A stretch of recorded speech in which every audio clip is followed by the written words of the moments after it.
እንዴት ናችሁ? ቀለም አካዳሚ በሌላ ቪዲዮ ተመልሷል። እዚህ ላይ የምናየው የዩኒት 3 ግሬድ 11 ማለት ነው 3.4 ትራንስባውንደሪ ሪቨርስ ወይም ድንበር ዘለል ድንበር ተሻጋሪ ወንዞች በሚለው ሀሳብ ነው የተገናኘ ነው። ድንበር ተሻጋሪ ሪቨርስ ነው የሚለው ግን በአጠቃላይ ደግሞ ስለ ዋተር ኮርስ ነው የምናየው። ስለ ወንዞች ብቻ ሳይሆን ስለ የውሃ አካላት አጠቃላይ ስለነሱ ነው የምናየው። ይህንን ቻፕተር ስንጨርስ አንደኛ የዲስትሪቢዩሽናቸውን የዋተር ቦዲ የትራንስባውንደሪ ወይም ድንበር ተሻጋሪ የሆኑ የውሃ አካላትን የእነሱን ዲስትሪቢዩሽን እናያለን። ከዛ መቀጠል ፕሮስፔክታቸውን ማለትም ጥቅማቸውና ጉዳታቸው ምንድን ነው ያሉበት ሁኔታ ስታተሳቸውን እናያለን። ከዛ መቀጠል ፊቸርስ ኦፍ ሼርድ ሪቨርስ ሼር የምናደርጋቸው ሪቨሮች ምን ምን ባህሪያት አላቸው እነሱ የሚሉትን ሀሳቦች የምናየው ይሆናል። ናው ዋትስ ትራንስባውንደሪ ሪቨር ትራንስ ተሻጋሪ ነው፣ ባውንደሪው ድንበር ነው፣ ሪቨር ወንዝ ነው። ስለዚህ ትራንስባውንደሪ ሪቨር ድንበርን የሚሻገር ወንዝ ማለት ነው። ሶ እነሱ ማለት ዲስ አር ዋተር ኮርስ that are shared by at least two ቢያንስ ሁለት በሆኑ ዲስቲንክት ሀገራት በተለያዩ ሁለት ሀገራት ቢያንስ በትንሹ ማለት ነው ሀገራት መሀል ሼር የሚደረግ ዋተር ኮርስ ነው፣ የውሃ አካል ነው። ኦኬ ሶ ሌክስ፣ ኢንላንድ ዋተርስ፣ አክፋየርስ እንደዚህ አይነት ነገሮች ትራንስባውንደሪ ሪቨርስ ልንላቸው እንችላለን። ቢያንስ በሁለት ሀገር ሼር ከተደረጉ ይሄ ነገር ውቅያኖሶችን አይጨምርም። ኦኬ ሶ ውቅያኖሶች በብዙ ሀገር ሼር ሊደረጉ ይችላሉ፣ ግን በማናቸውም ሀገር ቴሪቶሪ ውስጥ አይደሉም። ከአንድ ሀገር ከድንበሩ ጀምሮ ከውቅያኖስ ጋር ድንበር ከሆነ ማለት ነው ከድንበሩ ጀምሮ 30 ኪሎ ሜትር ድረስ እንደ ግዛቱ ኮንሲደር ሊያደርገው ይችላል፣ ግን እንደ ትራንስባውንደሪ ሪቨር ብለን ኮንሲደር ማድረግ አንችልም ውቅያኖሶችን። ግን ቢያንስ ሁለት ካልሆነም ከዛ በላይ በሆኑ ሀገራት ሼር የሚደረግ የውሃ አካል ትራንስባውንደሪ ሪቨር ብለን መጥራት እንችላለን፣ ወይም ትራንስባውንደሪ ዋተር ኮርስ ብለን መጥራት እንችላለን። ኦኬ ሶ ዲስትሪቢዩሽናቸው እንደዚህ ነው። 263 ትራንስባውንደሪ ሪቨርስ አሉ። ቢያንስ ሁለት ሀገር ሼር የሚያደርገው 263 ሪቨሮች አሉ። ኦኬ ከ5 እስከ 8 ሼር የሚደረጉ 13 ወንዞች አሉ። ከ5 እስከ 8 ሀገራት ሼር የሚያደርጓቸው 13 ወንዞች አሉን ዓለም ላይ። እነዚህ የምታያቸው በሰማያዊ ያሉት ትራንስባውንደሪ ሪቨርስ ኤንድ ሌክ አክዊፈርስ ናቸው። እዚህ ጋር የምታያቸው በሰማያዊ ዲስ አር ሪቨርስ ኤንድ ሌክ አክዊፈርስ። እዚህ ጋር ዩ ካን ሲ ኢትዮጵያ እና እንደዚህ በናይል። ትራንስባውንደሪ አክዊፈርስ ደግሞ ለምሳሌ እዚህ አካባቢ ሀይቆች ማለት ወንዝ የማይፈሱ ዋተር ቦዲ ከሪቨር ለመለየት ነው። ሪቨር ፈሳሽ መሆኑን ለማሳየት ነው፣ ወንዝ ነው።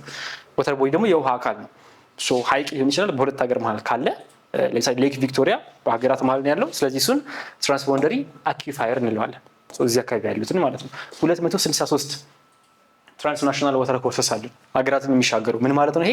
በሀገራት መሀል ብዙ ሪሌሽንሽፕ ኦልሬዲ ካላቸው ኢኮኖሚክ ሶሻል ሪሌሽንሽፕ ተጨማሪ ሌላ ምክንያት ነው የምንሰጣቸው ሪሌሽንሽፕ እንዲኖራቸው ማለት ነው በሀገራቱ መሀል። 263 ወንዞች ናቸው፣ ሀገራቱ 145 ናቸው። 145 ሀገራት ነው ያሉት። እነዚህ 263 ወንዞች በ145 ሀገራት መሀል የሚንቀሳቀሱ ወንዞች ናቸው። ቢያንስ በሁለት ሀገር መሀል ሙቭ የሚያደርጉ ወንዞች ማለት ነው። ኦኬ ሶ ምንድነው ፕሮስፔክታቸው? ፕሮስፔክት ስንል እንዴት ነው የምናያቸው ነው። ኦኬ ወደፊታቸው እንዴት ነው፣ ስታተሳቸው እንዴት ነው፣ ምን ማድረግ እንችላለን ስለነሱ ነው። አንደኛ they develop hydrological social and economic integration ትስስር። ለምሳሌ ኢትዮጵያ አንድ ሚኒስቴር አለ፣ ሚኒስቴር መስሪያ ቤት የንግድና ቀጠናዊ ትስስር ሚኒስቴር። እሱኛው ከንግድ አንጻር ነው ቀጠናዊ ትስስርን ሊመሰረት የሚሞክረው። ይሄኛው ደግሞ ከሪሶርስ አንጻር ነው። ምን ማለት ነው? በወንዞቹ ምክንያት አንድ ሀገር ከጎረቤት ሀገሮች ጋር ሼር የሚያደርገው ሪሶርስ በመኖሩ ምክንያት ተጨማሪ ጀስት ኖት ኦንሊ ኢኮኖሚካል ኤንድ ሶሻል በት ኦልሶ ሃይድሮሎጂካል የሆነ ሪሌሽንሺፕ መፍጠር እንዲችል ያደርገዋል። ዋን ኦፍ ፕሮስፔክትስ እሱ ነው። ከዛ በመቀጠል ምግብ፣ ሼልተር መጠለያ ማለት ነው። ምግብ፣ መጠለያ እነዚህ ነገሮችን ደግሞ እዛ አካባቢ ላሉ ሴትለሮች እዛ አካባቢ ወንዙን ተከትለው ለሚኖሩ ሰዎች እነሱ ብቻ ሳይሆን ደግሞ በተለይ አሁን ባለው ዓለም ላይ ያለው ኢፌክት ሪፕል ስለሆነ አንድ አካባቢ ላይ ያለው ኢፌክት ተጨማሪ ሌሎች አካባቢዎችንም ኢምፓክት ማድረግ ስለሚችል እዚህ አካባቢ ላይ ባለው ወንዝ ምክንያት ሊሰሩ የሚችሉ ኢኮኖሚክ ቴክኖሎጂካል አድቫንስመንቶች ካሉ የሚመረተው ምግብ እዛ አካባቢ ተዘርተው የሚመረተው ምግብ እሱ ሁሉ ምንን አፌክት ያደርጋል? እዛ ወንዝ ጋር በአቅራቢያው የማይኖሩ ህዝቦችንም ጭምር ኢምፓክት ማድረግ ይችላል። ስለዚህ በሀገራት ማለት ሪሌሽንሺፕ እንዲኖር በሰዎቹ ጋር ደግሞ አካባቢ ላይ የሚሰፍሩ ሰዎች ደግሞ ቀጥታ የሆነ ኢምፓክት ከነሱ በተጨማሪ ደግሞ ያ ሪሶርስ በተለያየ መልኩ የሚደርሳቸው እዛ አካባቢ ባለው ውሃ የታረሰው እህል የሚደርሰው የከተማ ሰውም ጭምር ፓርት ኦፍ ፕሮስፔክት ኦፍ ትራንስባውንደሪ ሪቨር ነው ማለት ነው። ግን ኖት ኦንሊ ጥሩ ነገር ብቻ አይደለም ያለው። ምግብ፣ መጠለያ እንትን ማድረግ ቴክኖሎጂካል አድቫንስመንት ብቻ አይደለም።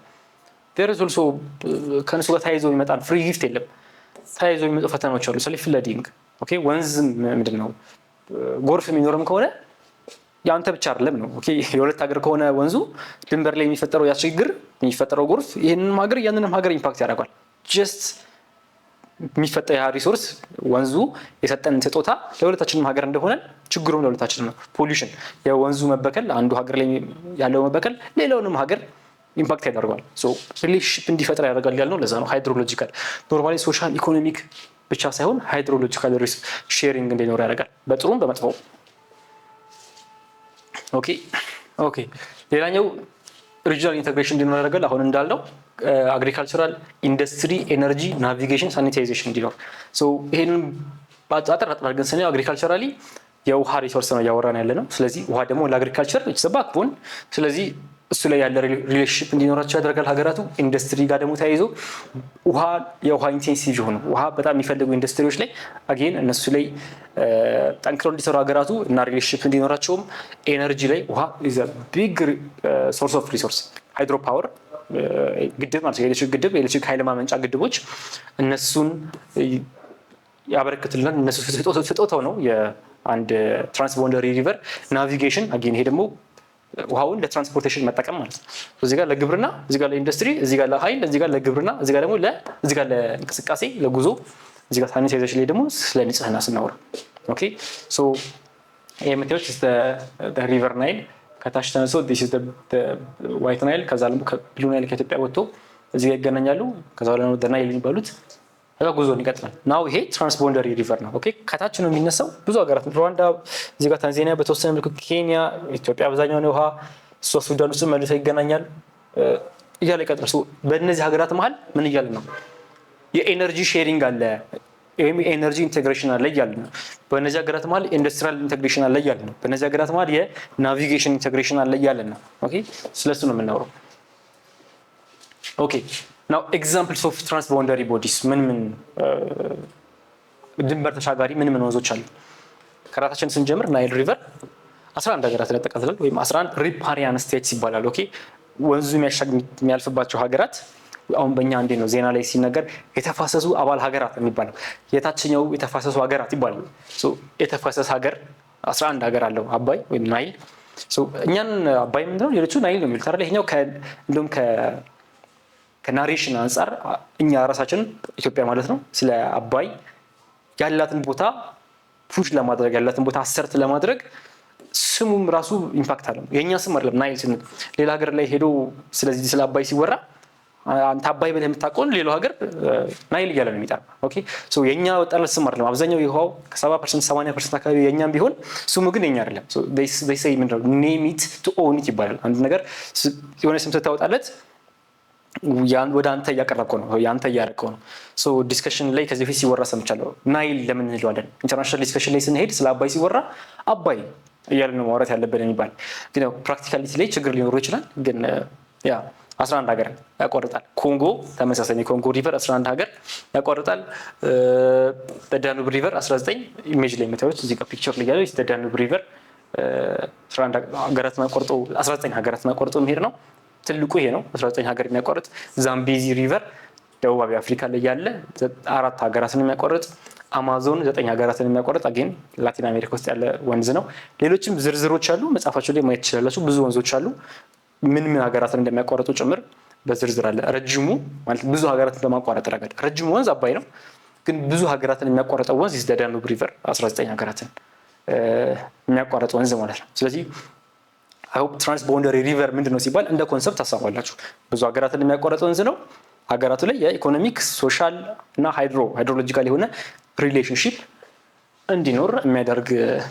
ሪሶርስ ነው ሶ ትራንስቦንደሪ ሪቨር ወይም ትራንስቦንደሪ ዋተር ኮርስ ምንድነው ቢያንስ ሁለት ሀገርን የሚያቋርጥ ከውቅያኖስ ውጪ ያለ ዋተር ቦዲ examples of water courses transboundary the Nile the Danube the Congo the Amazon እነሱን አየን ከዛ ዩዛቸውስ ምንድነው ኢኮኖሚክ ዩዛቸውን አየን ናቪጌሽናል ዩዝ ላይ እንዴት ጥቅም እንዳላቸው ከጉዞ ጋር በተያያዘ ማለት ነው ናቪጌት ለማድረግ ከኤነርጂ ጋር በተያያዘ ከፉድ ጋር እንደዚህ ነገሮችን ደግሞ አየን ሶ ቀጣይ ስንገናኝ ሪጂናል ኮኦፐሬሽን ፎር ሰስቴንድ ዩዝ ኦፍ shared resources የሚለው ላይ እናያለን አሪፍ ዩኒት ነው የሚሆነው። ሰኞ ዕለት ቀጣይ አሪፍ መጽሐፋችሁ ዝም ብሎ አንብባችሁ ወቁ የሚላቸውን ኮንሰፕቶች በደንብ የምናይበት ኤክሳይቲንግ ዩኒት ነው የሚሆነው። 3.4 ይህንን ይመስላል። if you have any questions ኮሜንት ላይ ማስቀመጥ ትችላላችሁ። it's been a pleasure having you. We'll meet next time.